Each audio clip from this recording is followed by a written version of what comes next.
Bonsoir, chers frères et sœurs. Soyez les bienvenus sur Anjombolo TV.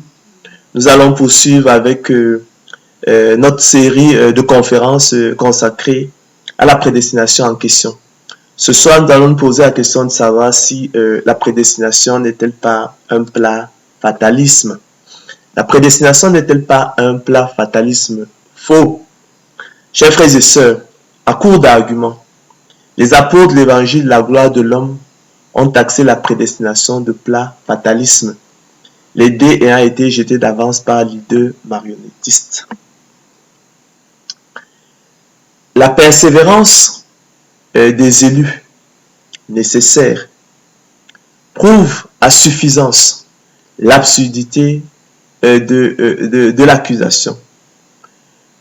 Eux qui au quotidien, chers frères et sœurs, soutiennent et combattent le bon combat de la foi pour saisir la vie éternelle à laquelle ils ont été appelés. En effet, chers frères et sœurs, les élus de Dieu obtiendront le salut de leur âme pour prix de leur persévérance, selon qu'il est écrit. Car c'est en espérance que nous sommes sauvés. Or, l'espérance qu'on voit n'est plus espérance. Ce qu'on voit, peut-on l'espérer encore?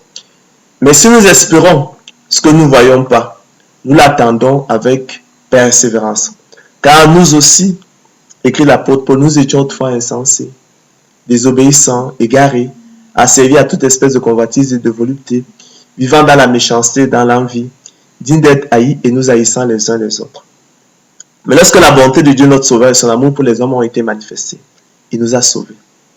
Non à cause des œuvres de justice que nous avons faites, mais selon sa miséricorde. Par la nouvelle naissance opérée par le Saint-Esprit qu'il a répandu sur nous avec abondance par Jésus-Christ notre Sauveur, afin que justifiés par sa grâce, déclarés juste par sa grâce, nous devenions en espérance héritiers de la vie éternelle. Ainsi, chers frères et sœurs, ce n'est pas que nous ayons déjà remporté le prix, que nous ayons déjà atteint la perfection ou achevé la course. Le prix, on le remporte à l'issue de la course. L'apôtre Paul nous exhorte donc à courir. Frère, je ne pense pas avoir saisi la main du Seigneur Jésus-Christ, mais je fais une chose, oubliant ce qui est en arrêt et me portant vers ce qui est en avant, je cours vers le but pour remporter le prix de la vocation céleste de Dieu en Jésus-Christ. Ne savez-vous pas, écrit-il, que ceux qui courent dans le stade courent tous, mais qu'un seul remporte le prix? Courez de manière à le remporter, nous recommande-t-il. Tous ceux qui courent, tous ceux qui combattent s'imposent toute espèce d'abstinence. Et ils le font pour obtenir une couronne corruptible, mais nous faisons-le pour une couronne incorruptible. Moi donc, écrit-il, je cours, non pas comme à l'aventure, je frappe, non pas comme battant l'air, mais je traite durement mon corps et je le traite assujetti, de peur d'être moi-même rejeté après d'avoir prêché aux autres.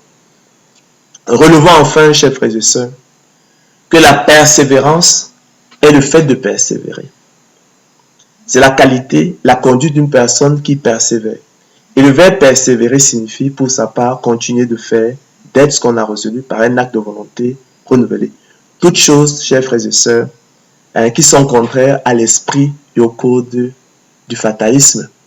Comment une action, une entreprise, un processus qui implique la persévérance des acteurs peut-elle être traitée de plat fatalisme? La prédestination de Dieu au salut implique la persévérance des saints, la persévérance des élus de Dieu au salut. Car c'est en espérance que nous sommes sauvés, car c'est en espérance qu'ils sont sauvés. Selon qu'il est écrit, c'est en espérance que nous sommes sauvés. Or, l'espérance qu'on voit n'est plus espérance. Ce qu'on voit, peut-on l'espérer encore, mais si nous espérons ce que nous ne voyons pas, nous l'attendons avec persévérance. D'accord? Persévérer, j'ai dit, c'est continuer de faire, d'être ce qu'on a résolu par un acte de volonté renouvelé. On parle d'un acte de volonté renouvelé, les gens nous parlent de plat fatalisme.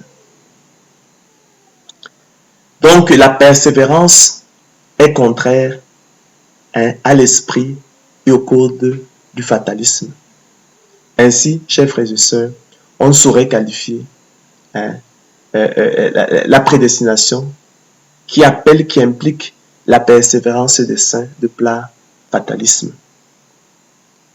Chers frères et sœurs, au roi des siècles, immortel, invisible, seul Dieu soit honneur et gloire au siècle des siècles.